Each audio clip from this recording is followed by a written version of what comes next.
Guys, good morning. कैसे आप सब? होप करती हूँ आप सभी अपने घरों में बहुत ही अच्छे होंगे। Welcome back to my new mini vlog. और आज का व्लॉग मैं काफ़ी टाइम बाद अपलोड कर रही हूँ क्योंकि बिकॉज ऑफ सम रीजंस मेरी तबीयत आपको मेरी आवाज़ से पता चल ही हो रहा होगा। और फिलहाल मैं इस व्लॉग के बारे में बताऊँ, मैं हो गई थी रेडी और हम जा रहे थे कहीं बाहर।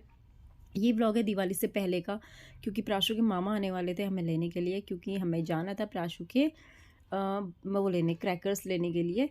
और ये मैंने मम्मी लोगों के लिए कुछ सामान लेके रखा था। और प्राशु यहाँ पे ना बहुत नाराज़ हो रहा था कि इतना लेट तक ये वेट करा रहे, कहाँ रह गए करके। तो ये बार बार बाहर जा रहा है, अंदर आ रहा है, मतलब बहुत इरिटेट कर रहा था। तो ऐसे देखते देखते फिर मैंने इसे बोला कि थोड़ी देर वेट कर लेते हैं, देखते हैं मामा कितनी जल्दी आते हैं। तो और सच में ही वो आ गया, थैंक गॉड। और आज तो ना सच में यार, मुझे ऐसा लग रहा था कि हम खाली भी गाड़ी में आए, क्योंकि इतना रश था। दिवाली की वजह से बहुत ज़्यादा रश था। तो हमें पहले इधर लाइन से लाए, तो उसके बाद यहाँ से लाइन इन्होंने ब्लॉक कर रखी थी क्योंकि कुछ रूट डाइवर्ट करे हुए थे। तो हमें वापस से गाड़ी मोड़नी पड़ी और दूसरी साइड से हमें जाना पड़ा। बट ना यार, सच में दिवाली के टाइम पे तो ना कहीं नहीं जाना चाहिए। सच में बहुत ज़्यादा रश होता है। और जाओ तो मतलब ऐसी जगह में जाओ जो वॉकिंग डिस्टेंस हो गाड़ी से, तो कभी मत जाओ। तो इसलिए हम लोगों ने कहा चलो अब निकल गए तो यहाँ से चल ही लेते हैं। तो यहाँ पे मैं देख रही थी गद्दों की दुकान, जिसमें कि काफ़ी सारे गद्दे लोगों के बचे हुए थे। तो इस हिसाब से मैं सोच रही थी हमारा काम तब भी थोड़ा सही रहा है। तो यहाँ पे हम लोग इंजॉय करते हुए जा रहे थे। इंजॉय करते करते मुझे याद आया कि हम लोग वाटर तो लाना भूल ही गए। बट ये लोग का क्या था, इन्हें कहाँ प्यास लगेगी, मुझे लग रही थी क्योंकि इतनी गर्मी थी और मैंने पहनी थी स्वेटर। बट ये सारे के सारे लोग लगे थे स्नैप बनाने में। और इनका तो सिर्फ यही काम है, जहाँ जहाँ देखो वहाँ वहाँ स्नैप बनाते हैं। और हमें मिल नहीं रही थी मतलब जीतू की शॉप। बट मेरी नज़र पड़ पड़ी जीतू की कैप पे, और मैंने दूर से ही पहचान लिया कि वो रही जीतू की शॉप, क्योंकि जीतू आजकल कैप पहनता है। क्योंकि उसके सर पे बाल नहीं है ना, तो इसलिए वो उसे आजकल कैप पहननी पड़ी है। तो यहाँ पे हम लोग आ गए थे जीतू से मिलने के लिए और प्राशु के लिए थोड़े से क्रैकर्स लेने के लिए। तो यहाँ पे पसंद कर रहा था प्राशु उसे क्या क्या चाहिए। बट मुझे तो कुछ ही समझ में नहीं आ रहा था कि उसे क्या ही चाहिए करके। बट थोड़े बहुत जितने भी थे उसने थोड़े से पटाखे लिए और हम वहाँ से निकल गए सीधे वॉकवे को।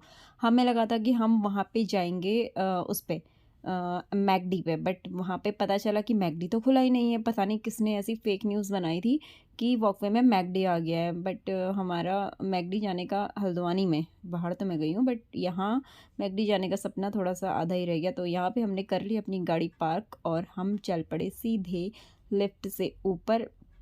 बट प्राशु को जो ना लिफ्ट में आज शायद से वो काफ़ी टाइम बाद बैठा था, तो उसे देख के मुझे बड़ी हंसी आ रही थी। वो इंजॉय कर रहा था, इसको ये बोल रहा है ये क्या हो रहा है, ये क्या हो रहा है।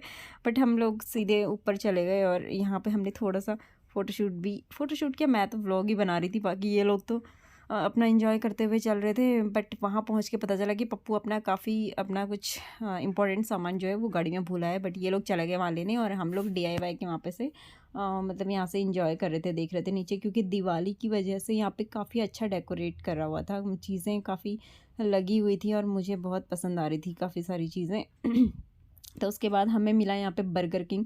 पप्पू ने बोला कि मैं और प्राशु जाते हैं सामान लेने, और मतलब मैं जा रहा हूँ सामान लेने और तुम लोग बर्गर किंग में बैठो, मैं तब तक आता हूँ, ऑर्डर करो। बट ना यहाँ पे ऑर्डर का प्रोसेस कुछ डिफरेंट था, मेरे समझ से थोड़ा सा बाहर था, क्योंकि मैं इस बर्गर किंग में पहली बार आई थी। तो यहाँ पे पप्पू और हिमांशु गए थे पता करने। तो उन्होंने बोला कि अच्छा होगा अगर जो आप मील ऑर्डर करना चाहते हैं वो चीज़ ऑनलाइन ऑर्डर कर दीजिए, वो ज़्यादा आपको सही रहेगा। तो हमने यहाँ पे ऑर्डर करा था एक प्राशु का तो पूरा पैक ही था, जिसमें था एक बर्गर और एक था उसमें टाकोस और कोल्ड ड्रिंक और क्या था, फ्रेंच फ्राइज़। तो ये सब प्राशु का एक सिंगल प्राशु के लिए ही था, जिसमें से कि प्राशु ने एक थोड़ा सा बर्गर खाया और बाकी सारा तो टाकोस वगैरह का कौशल ने खा लिए थे। मैंने थोड़ा सा टेस्ट की, जो कि बहुत ज़्यादा टेस्टी थे। बट उससे पहले यहाँ पे हमें अपना मील का वेट करते करते इतना टाइम हो गया ना, सब लोग बहुत बोर हो गए थे। प्राशु बोल रहा है कब आएगा हमारा खाना, कब आएगा हमारा खाना। और ये अपना बर्गर किंग का क्राउन पहन के बैठा हुआ था। और हम सब ने क्या, मतलब मैंने, कौशल ने, प्रिया ने, प्राशु ने, हमने बहुत इन्जॉय करा उसका क्राउन पहन के। काफ़ी सारे पिक्चर्स क्लिक करे। इसके बाद फाइनली हमारा ऑर्डर आ गया और मैं, प्राशु और पप्पू चले गए थे ऑर्डर लेने के लिए।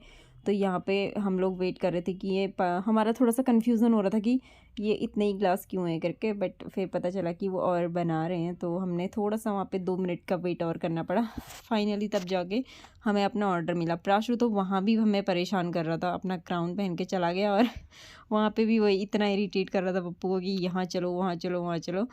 सो गाइस फाइनली हमारा ऑर्डर आ गया और मैं लेके आ गई थी पूरा का पूरा इतना बड़ा सा प्लेट। और कौशल बोल रहा है कि दीदी ये तो थोड़ा सा ही है। मैंने बोला कोई बात नहीं, इसे खा, इसे पेट भर ही जाना है तेरा। उसके बाद उसे ना बर्गर पसंद नहीं आया कौशल को। कौशल बोलता है इससे अच्छा तो यार हमारा ठेले का 25 रुपये वाला बर्गर ही बहुत टेस्टी होता है। ये इतना महंगा और इतना वेट कर मच अवेटेड वाला बर्गर तो थोड़ा सा मुझे पच नहीं रहा है। तो सबका यही हाल था, किसी को भी यहाँ का बर्गर किंग का बर्गर पसंद नहीं आया। उसके बाद इन लोगों ने मुझे छोड़ दिया था मार्केट में, क्योंकि मुझे था थोड़ा सा काम। तो मिलते हैं नेक्स्ट ब्लॉग पे। इसी के साथ bye bye guys, love you.